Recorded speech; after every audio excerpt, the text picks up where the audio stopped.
베드로에게 주님의 부활 소식은 부끄러움과 후회 속에 숨어버리고 싶은 시간이기도 하지만 과거에만 머물지 않고 다시 한번 앞으로 새 발걸음을 뗄 수 있는 소중한 기회이기도 했습니다. 만약 부활의 주님이 없었더라면 베드로의 마지막 기억은 한평생 괴로움 속에서 살아갔을 것입니다. 왜냐하면 그의 마지막 기억은 예수님의 12제자라고 자부심을 가졌던 베드로의 마지막 기억은 주님을 배신했던 것이기 때문입니다. 나는 주님을 절대로 배신하지 않겠다, 끝까지 곁을 지키겠다라고 다짐했던 베드로였지만 그가 어떻게 했습니까? 주님께서 잡히실 때 나는 그를 모른다라고 3번이나 부인했습니다. 그렇게 부인을 하고 난 뒤 그가 얼마나 괴로웠을지 우리는 상상해 볼 수 있습니다. 그리고 요한복음 21장에 따르면 그는 더 이상 제자의 삶을 이어가지 못하고 나는 물고기 잡으러 가노라 라고 다시 과거의 생활로 돌아가게 됩니다. 그의 마음이 얼마나 심란했을지, 그의 머릿속이 얼마나 많은 후회들로 가득 차 있었을지 우리는 생각해 볼 수 있습니다. 그런데 부활하신 주님께서 그에게 찾아가서 베드로를 만나서 하신 행동은 참 우리로 하여금 위로를 받게 합니다. 베드로에게 가셔서 너 그때 왜 그랬냐? 네가 나한테 그럴 수가 있냐? 라고 따져 물으시는 것이 아니라 그때 했던 행동들에 대해 아무것도 말씀하지 아니하시고 다만 이렇게 말씀하십니다.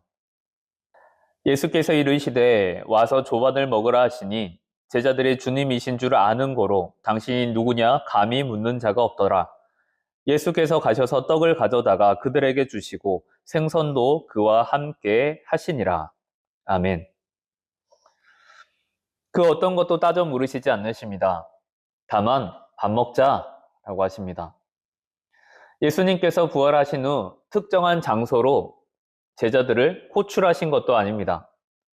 예수님께서 계신 곳으로 다른 사람들을 불러 모은 것도 아니라 그들이 살아가고 있는 일상 속으로 주님은 다시 찾아오셨습니다. 그리고 나서 과거의 기억 속에 후회 속에 살고 있을 이 제자들에게 다시 나타나셔서 주님께서는 말씀해 주십니다. 마치 아무 일도 없었다는 듯이 자, 와서 밥 먹자라고 이야기를 하십니다. 베드로의 마음이 얼마나 힘들었을까요? 정말 가시방석에 앉는 것 같지 않았겠습니까? 그런데 주님께서는 이제 그를 향해 물으십니다. 내가 나를 사랑하느냐? 라고 말입니다.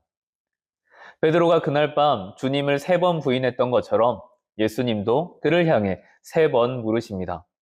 내가 나를 사랑하느냐? 라고 물으십니다. 부활하신 주님을 통해 베드로는 더 이상 과거의 아픈 기억 속에 남아있을 필요가 없게 되었습니다. 이제는 부활하셔서 새로운 기회를 주신 다시라는 생명을 허락하신 이 주님께서 내가 나를 사랑하느냐? 라고 물으실 때 조금 주저되지만 과거처럼 자신 있게 이야기할 수는 없지만 예 주님, 내가 주님을 사랑합니다 라고 고백할 때 예수님께서는 그에게 더 이상 그 어떤 것도 책망하지 아니하시고 내 양을 먹이라 라는 새로운 사명을 허락해 주십니다. 여러분, 우리에게 다가오는 부활의 의미가 무엇입니까? 그냥 계란을 먹는 날입니까? 아니면 즐겁게 파티하는 날입니까?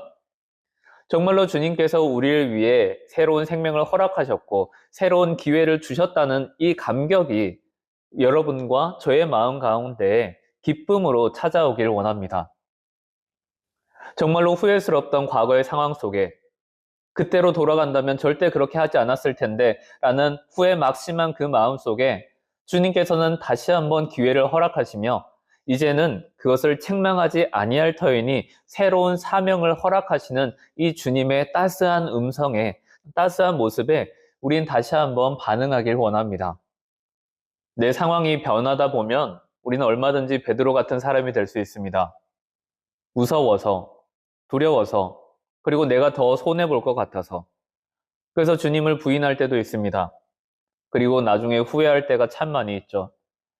그러다 보면 악한 사단들은 우리가 그 기억 속에 속박이 되어서 끊임없는 괴로움의 구렁텅이로 우리를 몰아넣고자 합니다.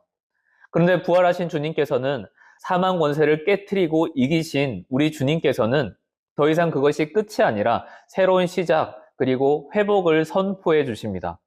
우리로 하여금 더 이상 과거의 사람으로만 얽매이지 않게 하시고 새 사람을 입게 하셔서 새로운 사명을 허락하시고 다시 한번 일하는 기회를 주십니다. 이것이 진정한 사랑이 아니고 무엇이라 할 수 있겠습니까? 우리 사랑하는 성도 여러분, 우리가 모든 것들을 대할 때에 이 부활하신 주님을 생각하며 비록 내 안에 부족한 것이 있지만 주님께서 나를 사랑하시기에 주님께서 다시 한번 나에게 기회를 허락하셨기에 내가 한 번 더 그 말씀에 의지하여 나아갑니다 라는 마음을 품으셨으면 좋겠습니다. 주님께서 나를 위해 사망 권세를 이기시고 부활하셨다는 이 기쁜 소식을 붙잡고 이제는 한 걸음 더 나아가실 수 있기를 주님의 이름으로 기원드립니다. 그래서 우리가 과거의 베드로 같은 모습이 있다 할지라도 회복과 용서와 사랑의 예수님의 이름에 힘입어 오늘 하루도 더 나아갈 수 있는 우리 성도님들 되시기를 주님의 이름으로 축원드립니다.